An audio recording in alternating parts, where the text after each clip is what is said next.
ಶನಿದೇವ್ ನ್ಯಾಯ ಮತ್ತು ಕರ್ಮದ ದೇವತೆ.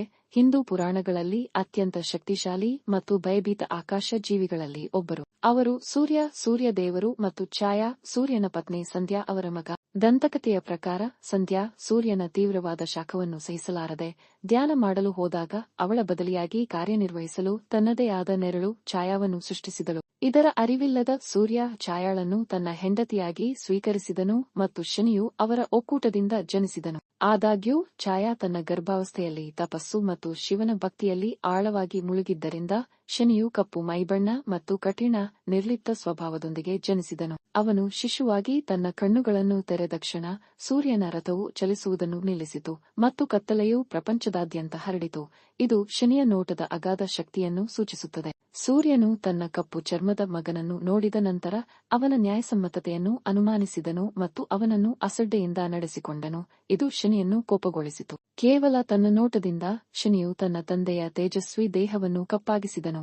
ಇದರಿಂದ ಸೂರ್ಯನು ತನ್ನ ತೇಜಸ್ಸನ್ನು ಕಳೆದುಕೊಳ್ಳುತ್ತಾನೆ. ಅಂತಿಮವಾಗಿ ತನ್ನ ತಪ್ಪಿನ ಅರಿವಾದ ನಂತರ ಸೂರ್ಯ ಕ್ಷಮೆಯನ್ನು ಕೋರಿದನು. ಆದರೆ ಈ ಘಟನೆಯು ತಂದೆ ಮತ್ತು ಮಗನ ನಡುವೆ ಜೀವಮಾನದ ಅಂತರವನ್ನು ಸೃಷ್ಟಿಸಿತು.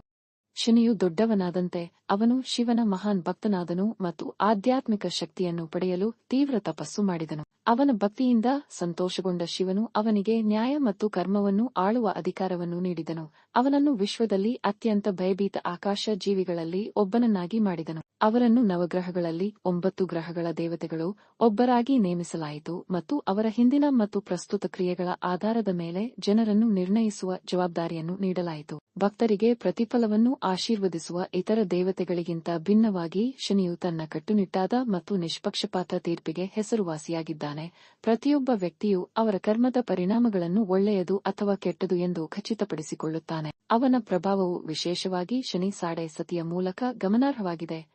ಶನಿ ಒಬ್ಬರ ರಾಶಿಚಕ್ರದ ಮೂಲಕ ಸಾಗುವ 7.5 ವರ್ಷಗಳ ಅವಧಿಯು ಅಪಾರ ಸವಾಲುಗಳು, ಹೋರಾಟಗಳು ಮತ್ತು ರೂಪಾಂತರಗಳನ್ನು ತರುತ್ತದೆ. ಈ ಅವಧಿಯು ಆಗಾಗ್ಗೆ ಭಯಪಡುತ್ತದೆ ಏಕೆಂದರೆ ಇದು ಕಷ್ಟಗಳನ್ನು ತರಬಹುದು, ಆದರೆ ಇದು ಅಂತಿಮವಾಗಿ ಆತ್ಮಾವಲೋಕನ, ಶಿಸ್ತು ಮತ್ತು ಬೆಳವಣಿಗೆಯ ಸಮಯವಾಗಿ ಕಂಡುಬರುತ್ತದೆ.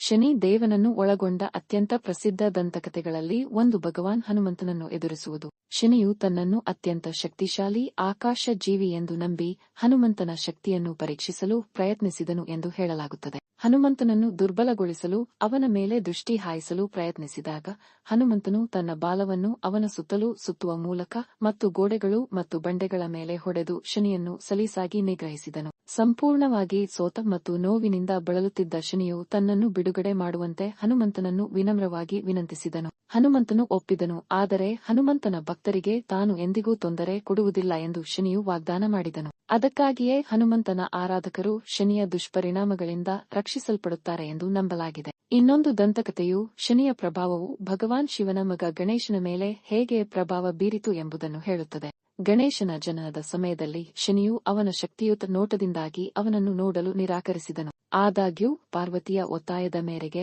ಅವನು ಮಗುವಿನ ಗಣೇಶನತ್ತ ಒಂದು ನೋಟ ಬೀರಿದನು ಮತ್ತು ಅವನ ತಲೆಯು ತಕ್ಷಣವೇ ಕತ್ತರಿಸಲ್ಪಟ್ಟಿತು. ನಂತರ ಪರಿಸ್ಥಿತಿಯನ್ನು ಸರಿಪಡಿಸಲು ಶಿವನು ಗಣೇಶನ ತಲೆಯನ್ನು ಆನೆಯ ತಲೆಯಿಂದ ಬದಲಾಯಿಸಿದನು.